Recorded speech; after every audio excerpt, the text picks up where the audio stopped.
हमारे इस YouTube channel के सेगमेंट फास्ट न्यूज में आप तमाम का इस्तकबाल है। इस वीडियो में आप देख सकते हैं कम मिनटों में बहुत ज्यादा खबरें। तो आइए शुरू करते हैं वीडियो को और देखते हैं आज की ताजा तरीन खबरें।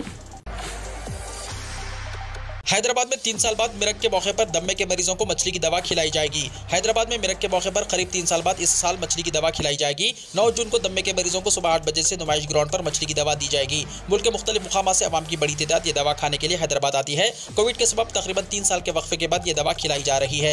ये दवा हर साल खिलाई जाती थी, तहम कोरोना की वजह से ये अमल गुज़िश्ता 3 साल से रोक दिया गया था। भत्ती ट्रस्ट के जिम्मेदारान ने बताया कि वो नुमाइश ग्राउंड के हुक्काम के अलावा मुतल्लिका महकमों के साथ राब्ते में हैं और दवा खिलाने के इंतजाम किए जा रहे हैं। सायरन बजाने वाली गाड़ी वज़ीर दाखिला की अहलिया की नहीं है, हैदराबाद ट्रैफिक पुलिस का बयान। हैदराबाद ट्रैफिक पुलिस ने इस बात की वजाहत की है कि कल जिस गाड़ी के हॉर्न बजाने पर उसे तेलंगाना के वज़ीर दाखिला की अहलिया की गाड़ी करार देते हुए ट्विटर पर बाज़ सारिफिन ने पुलिस से शिकायत की थी। दरअसल वो गाड़ी ना ही वज़ीर दाखिला मोहम्मद महमूद अली की है और ना उनकी अहलिया की, ना ही दिगर रिश्तेदारों की है। ट्रैफिक पुलिस ने ट्विटर सारिफिन से ख्वाहिश की है कि वो इस तरह के गलत ट्वीट दूसरों को ना भेजें, वरना ऐसे ट्विटर सारिफिन के खिलाफ कार्रवाई की जाएगी। वाज़ेह रहे कि कल कृष्णा मूर्ति नामी एक सहाफ़ी ने ट्विटर पर इस सिलसिले में गलत पोस्ट किया था, जिस पर पुलिस ने फौरी हरकत में आते हुए तहकीक की और वाज़ेह किया कि ये इत्तला गलत है। वाई शर्मिला को मिल गई जमानत, जेल से रिहा। वाईएसआर तेलंगाना पार्टी के सदर वाई शर्मिला को जेल से रिहा कर दिया गया है। आज सुबह नामपल्ली की अदालत ने मशरूत जमानत देने के बाद शर्मिला को जेल से रिहा कर दिया। नामपल्ली अदालत ने 30,000 रुपए की शख्सी मचल के और 2 जमानतों पर जमानत मंजूर की। वाज़ेह है कि वाई शर्मिला को हैदराबाद की जुबली हिल्स पुलिस ने पीर को पुलिस पर हमले के एक मामले में गिरफ्तार किया था। उनके खिलाफ मुख्तलिफ दफात के तहत मुकदमा दर्ज कर लिए गए हैं। पुलिस ने शर्मिला को नामपल्ली की अदालत में पेश किया था और अदालत ने उन्हें 14 दिन के रिमांड पर दे दिया था। तहम शर्मिला ने जमानत की दरख्वास्त दायर की और ट्रायल कोर्ट ने जमानत मंजूर कर ली। अदालत ने कुछ शराइत भी आयद की है। बैरूनी मुल्क जाने के लिए अदालत की इजाजत लाजमी है। जेल से रिहाई के बाद चंचलगुड़ा जेल के बाहर मीडिया से बातचीत करते हुए शर्मिला ने कहा कि उन्होंने पुलिस पर कोई हमला नहीं किया। उनकी गिरफ्तारी के दौरान सेल्फ डिफेंस के दौरान यह वाकया पेश आया, जिसको पुलिस ने हमला करार दिया है। अक़लियतों को तेलंगाना एडसेट की मुफ्त कोचिंग। Professor Mohammed Sharifuddin, director centre for educational development of minorities, Osmania university, ज़ेर सरपरस्ती महकमा अख़लाक़ी बहबूद और हुकूमत तेलंगाना के मुताबिक एडसेट 2023 में शिरकत करने वाले अक़लियती तबक़ात के उम्मीदवारों के लिए निज़ाम कॉलेज बशीरबाग हैदराबाद में 1 मई 2023 से 15 मई 2023 तक मुफ्त कोचिंग का इंतजाम किया गया है। ऐसे अक़लियती उम्मीदवार जो एडसेट 2023 के लिए रजिस्ट्रेशन करा चुके हैं, हुकूमत की तरफ से फराहम करदा मुफ्त कोचिंग से इस्तेफादे के लिए दरख्वास्त फॉर्म, 2 पासपोर्ट साइज फोटोज और ऑनलाइन फॉर्म की ज़ेरॉक्स कॉपी के साथ CEDM निज़ाम कॉलेज पर दाखिल कर सकते हैं। मुस्लिम तहफ़्फ़ुज़ात की मुखालिफत पर अमित शाह के खिलाफ सुप्रीम कोर्ट में शिकायत। मोहम्मद अली शब्बीर ने कहा, साबिक़ अपोजिशन लीडर मोहम्मद अली शब्बीर ने मुस्लिम तहफ़्फ़ुज़ात के खिलाफ मरकज़ी वज़ीर दाखिला अमित शाह के बयान पर सख्त तनक़ीद की और कहा कि वो अमित शाह के खिलाफ सुप्रीम कोर्ट में शिकायती दरख्वास्त दाखिल करेंगे। गांधी भवन में मीडिया के नुमाइंदों से बातचीत करते हुए मोहम्मद अली शब्बीर ने कहा कि वज़ीर दाखिला दस्तूर में अक़लियतों को फराहम करदा हुकूक़ से वाकिफ़ नहीं है। तेलंगाना और आंध्र प्रदेश में मुस्लिम तहफ़्फ़ुज़ात का मसला सुप्रीम कोर्ट में ज़ेर दौरान है, लिहाजा अमित शाह को इस मामले पर तबसरे का कोई हक़ नहीं पहुँचता। मोहम्मद अली शब्बीर, जो सुप्रीम कोर्ट में तहफ़्फ़ुज़ात मुक़दमे में फ़रीक़ हैं, कहा कि अमित शाह के मुखालिफ मुस्लिम तहफ़्फ़ुज़ात बयान पर शिकायती दरख्वास्त दाखिल करेंगे। खम्मम में बेरोजगार नौजवानों की ताईद में कांग्रेस का जबरदस्त जलसेआम। तेलंगाना PCC के सदर रेवंत रेड्डी ने बेरोजगार नौजवानों को रोजगार फराहम करने और रियासत में बढ़ती हुई बेरोजगारी के खिलाफ खम्मम में कांग्रेस की जानिब से मुनक्किदा पदयात्रा और जलसेआम में शिरकत की। कांग्रेस की ताईद में अवामी सरों का समंदर देखा गया। इस प्रोग्राम में तेलंगाना कांग्रेस कमेटी के सदर रेवंत रेड्डी ने शिरकत की। बेरोजगार नौजवानों को रोजगार फराहम करने के मकसद से तेलंगाना के तमाम अजला में रेवंत रेड्डी की पदयात्रा और जलसेआम मुनक्किद किए जा रहे हैं, जिसका आगाज खम्मम से हुआ। रेवंत रेड्डी की पदयात्रा का आगाज खम्मम शहर के यलंदू क्रॉस रोड से हुआ। इस पदयात्रा में अवामी सरों का समंदर देखा गया। पदयात्रा खम्मम के ZP सेंटर से होते हुए खम्मम के खदीम RTC बस स्टैंड पहुंचकर जलसेआम में तब्दील हो गई। पदयात्रा के दौरान अवाम ने जगह जगह वालिहाना इस्तकबाल किया और पदयात्रा में अवामी सरों का समंदर देखा गया। तेलंगाना में एक मरतबा फिर कोरोना के मामलात में हुआ इजाफा। तेलंगाना में एक मरतबा फिर कोरोना के मामलात में इजाफा होता जा रहा है। 2% की मुस्बत शरह के साथ 50 तक मामलात रियासत के कई मुकामात पर दर्ज किए जा रहे हैं। कोरोना के मामलात में चंद महीने पहले काफ़ी कमी हो गई थी, तहम एक मरतबा फिर इसके मामलात में इजाफा दर्ज किया जा रहा है, जो तशवीशनाक है। हुक्काम मुल्क भर में कोविड मामलात की बढ़ती हुई तादाद के पेश नज़र चौकस रहने का मशवरा दे रहे हैं। सरकारी इदाद-ओ-शुमार बताते हैं कि हैदराबाद में ज़्यादा मामलात दर्ज किए जा रहे हैं। अब तक कोरोना की 3 लहरें देखी गई हैं। जनवरी में कोरोना के मामलात में काफ़ी कमी हो गई थी, तहम एक मरतबा फिर इसके मामलात में इजाफा हो रहा है। बैरूनी मुमालिक को जाने वालों के सिवा कोरोना के मुआयने करवाने वालों की तादाद में कमी दर्ज की गई है। महकमा सेहत ने कहा कि रियासत भर में गुज़िश्ता रोज 3160 कोरोना टेस्ट किए गए, जिनमें से 51 कोरोना से मुतासिर पाए गए हैं और मजीद 23 की रिपोर्ट का इंतजार है। रियासती दारुल हुकूमत हैदराबाद में रोजाना तकरीबन 20 मामलात का पता चल रहा है। रियासत भर में दर्ज किए जाने वाले मामलात में तकरीबन 60% मामलात हैदराबाद में दर्ज किए जा रहे हैं। ऐसे अजला जहां पर कोरोना के मामलात सिफर थे, वहां पर कोरोना के मामलात में इजाफा दर्ज किया जा रहा है। तेलंगाना में आइंदा 3 दिन तक इन अजला में तेज हवाओं के साथ बारिश की पेशखासी। तेलंगाना के कई अजला में आइंदा 3 दिनों तक तेज हवाओं और गरज और चमक के साथ बारिश की पेशखासी की गई है। हैदराबाद के महकमे मौसमियात के अहदेदारों ने बताया कि चहारशंबे के दिन अजला आदिलाबाद, आसिफाबाद, मंचिर्याल, निर्मल, निजामाबाद, जगत्याल, सिरसिल्ला, करीमनगर, पेद्दापल्ली, भोपालपल्ली, मुलक, महबूबाबाद, वरंगल, हनमकुंडा, सिद्दीपेट, रंगारेड्डी, हैदराबाद, मेडचल में तेज हवाओं के साथ बारिश और झालाबारी हो सकती है और इन अजला में 40 से 50 किलोमीटर फी घंटे की रफ्तार से हवाएं चलेंगी। चहारशंबे की शाम से जुमेरात की सुबह तक अजला, निर्मल, निजामाबाद, जगत्याल, सिरसिल्ला, करीमनगर, पेद्दापल्ली, महबूबाबाद, वरंगल, हनमकुंडा, जंगांव, मेदक, कामारेड्डी में बारिश हो सकती है। जुमेरात की शाम से जुमे की सुबह तक मुत्तहदा अजला, आदिलाबाद, निजामाबाद, करीमनगर, रंगारेड्डी में झालाबारी के साथ बारिश होगी, जबकि बाकी अजला में तेज हवाओं के साथ बारिश के इम्कानात हैं। मुल्क में तब्दीली की जरूरत, डिजिटल इंडिया और मेक इन इंडिया का नारा मजाक बन गया, केसीआर ने कहा।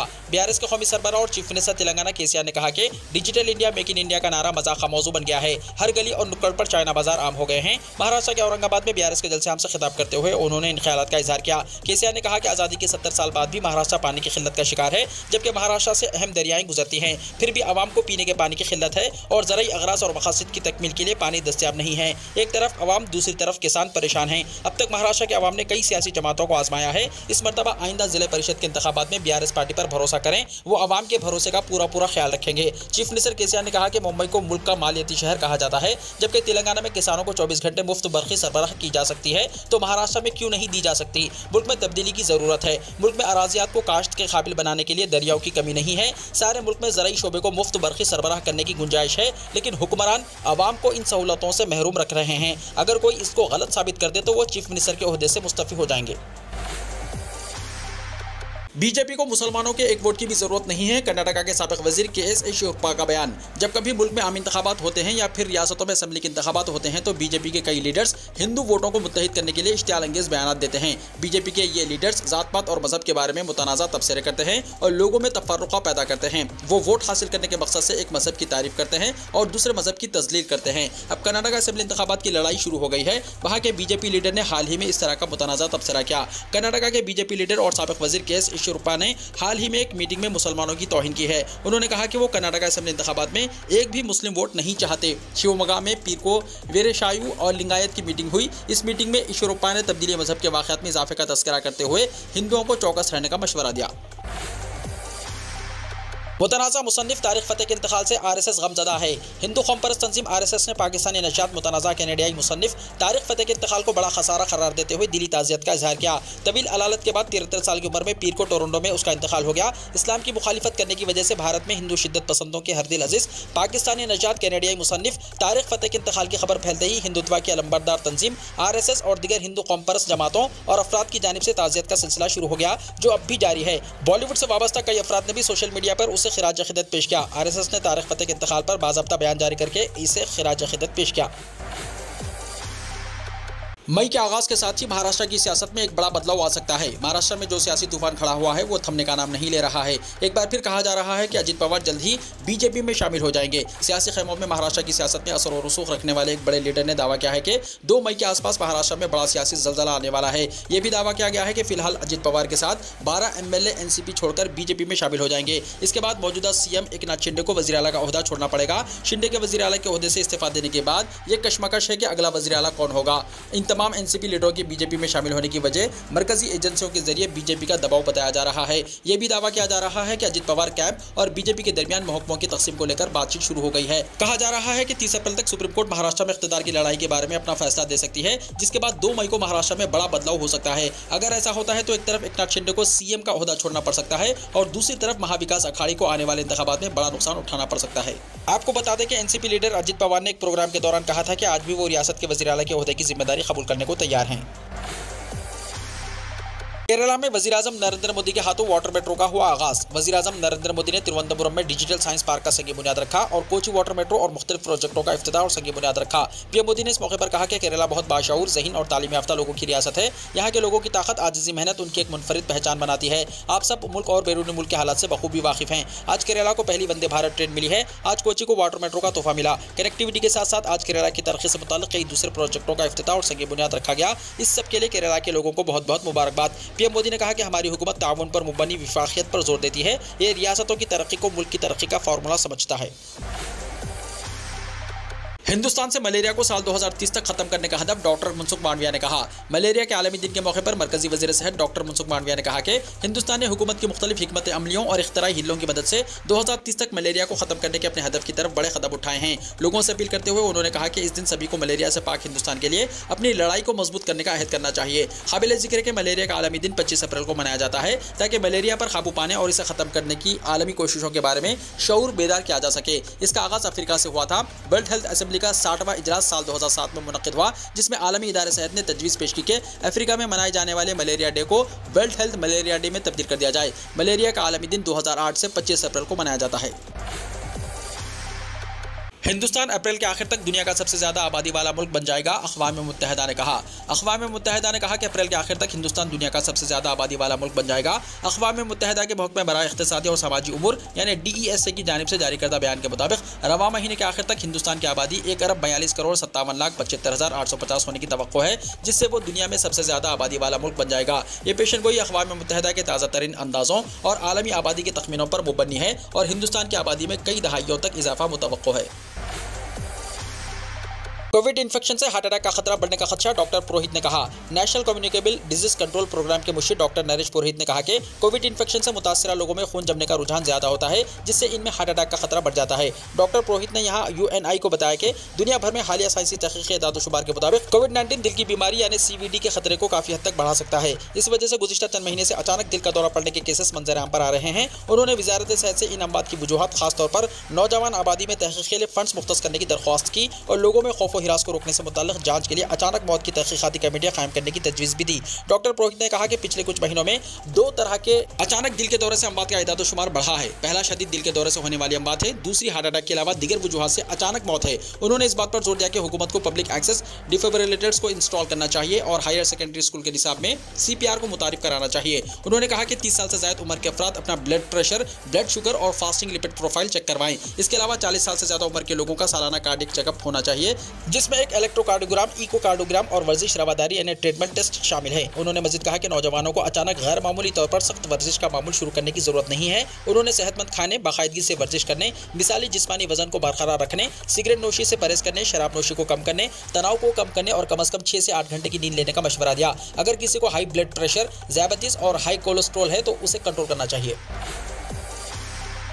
उत्तर प्रदेश बोर्ड 10वीं और 12वीं के नतायज का ऐलान, तवील अरसे से नतीजे का इंतजार करने वाले तलबा के लिए राहत की खबर है। यूपी बोर्ड ने 10वीं और 12वीं जमात के नतायज का आज ऐलान कर दिया। बोर्ड ने आज दोपहर 1:30 बजे यूपी बोर्ड के 10वीं और 12वीं दोनों इम्तिहानात के नतायज जारी कर दिए हैं। इंटरमीडिएट में 75.52% तलबा कामयाब हुए। इस इम्तिहान में 83% लड़कियां और 69% लड़के पास हुए। दूसरी तरफ यूपी बोर्ड 10वीं का पास फीसद 79.78% रहा। 10वीं जमात में 86.64% लड़के पास हुए, जबकि 93.34% लड़कियां पास हुई। यूपी बोर्ड हाई स्कूल और इंटरमीडिएट के नतायज Uttar Pradesh secondary education council यानी UPMSP के सेक्रेटरी देवीकांत शुक्ला की सदारत में जारी किए गए। जिन तलबा ने साल 2023 के लिए यूपी बोर्ड के हाई स्कूल और इंटरमीडिएट का एग्जाम दिया है, वो बोर्ड के ऑफिशियल वेबसाइट upresults.nic.in पर जाकर अपने नतायज देख सकते हैं। बोर्ड का नतीजा चेक करने के लिए तलबा को अपना रोल नंबर इस्तेमाल करना होगा। सूडान में फंसे 278 हिंदुस्तानियों का पहला दस्ता जिद्दा के लिए रवाना। सूडान में फंसे हिंदुस्तानियों समेत दिगर गैर मुल्की शहरियों को निकालने के अमल में तेजी आई है। हिंदुस्तानियों का पहला दस्ता सूडान से रवाना हुआ। हिंदुस्तानी जंगी जहाज INS सुमिधा 278 अफराद को लेकर जिद्दा के लिए रवाना हुआ। हुकूमत हिंद ने अपने शहरियों को वहां से बाहिफाजत निकालने के लिए ऑपरेशन कावेरी शुरू किया है। इस बारे में मालूमात देते हुए PM मोदी ने कहा कि हमारी तरजीह अपने लोगों को महफूज तरीके से लाना है और इसकी मुहिम शुरू हो गई है। सूडान में जारी खाना जंगी के दरमियान 3 रोजा जंगबंदी का ऐलान किया गया है। ख्याल रहे कि अफ्रीकी मुल्क सूडान इस वक्त खाना जंगी का शिकार है। फौज और निम फौजी दस्तों के दरमियान जारी लड़ाई में अब तक 400 से ज्यादा अफराद हलाक हो चुके हैं। हिंदुस्तान समेत कई ममालिक के शहरी वहां फंसे हुए हैं। सूडान में तकरीबन 3000 हिंदुस्तानी फंसे हुए हैं। सऊदी अरब के जिद्दा में फिजाइया के जहाज तैनात हैं। जैसे ही INS सुमिधा सूडान के बंदरगाह पर पहुंचेगा, वहां से ये लोग फिजाइया के तैयारों के जरिए हिंदुस्तान पहुंचेंगे। सऊदी अरब में आतिशबाजी से मुताल्लिक नया कानून, खिलाफ वर्जी पर कैद और 1 लाख रियाल जुर्माने की सजा। सऊदी अरब में आतिशबाजी से मुताल्लिक एक कानून सामने आया है। सऊदी पब्लिक प्रोसिक्यूशन ने आतिशबाजी के सामान की तैयारी या उसकी खरीद फरोख्त को जुर्म करार दिया है और इस पर कैद और जुर्माने की सजा मुकर्रर की है। खबरसा एजेंसीज के मुताबिक सऊदी पब्लिक प्रोसिक्यूशन ने कहा कि आतिशबाजी का सामान बनाना, कारोबार करना या स्मगल करना काबिल सजा जुर्म है और इस पर कैद और जुर्माने की सजा मुकर्रर की गई है। प्रोसिक्यूशन के मुताबिक वजारत दाखिला की इजाजत के बगैर इस हवाले से कोई भी सरगर्मी दुरुस्त नहीं। पब्लिक प्रोसिक्यूशन ने इंतबाह दिया कि जो शख्स भी आतिशबाजी के सामान स्मगलिंग करेगा या तैयार करेगा या इसका कारोबार करेगा तो उसे 6 महीने की कैद और 1 लाख रियाल तक जुर्माने की सजा होगी। इसराइली फौज की फायरिंग से फलस्तीनी शहीद, अल-कुद्स में गाड़ी की टक्कर से 5 जख्मी। मगरिबी किनारे में इसराइली फौज ने फायरिंग करके एक फलस्तीनी को शहीद कर दिया। दूसरी तरफ इसराइली पुलिस ने कहा कि अल-कुद्स में लोगों के हुजूम पर गाड़ी चढ़ाने के एक वाक़े में 5 अफराद जख्मी हो गए। मुश्तबा कार ड्राइवर को फौरी तौर पर बेअसर कर दिया गया। इसराइली एम्बुलेंस सर्विस ने बताया कि जख्मी होने वाले 5 अफराद का इलाज किया जा रहा है, जिनमें एक 70 साल शख्स भी शामिल है। वो बेहोश है और इसकी हालत तशवीशनाक है। वीडियो को लाइक शेयर कीजिए और हमारे इस YouTube चैनल को सब्सक्राइब करते हुए इसके बेल आइकॉन को भी प्रेस कर लीजिए ताकि ऐसी ही ताज़ा तरीन खबरों का नोटिफिकेशन सबसे पहले आपको मिलता रहे।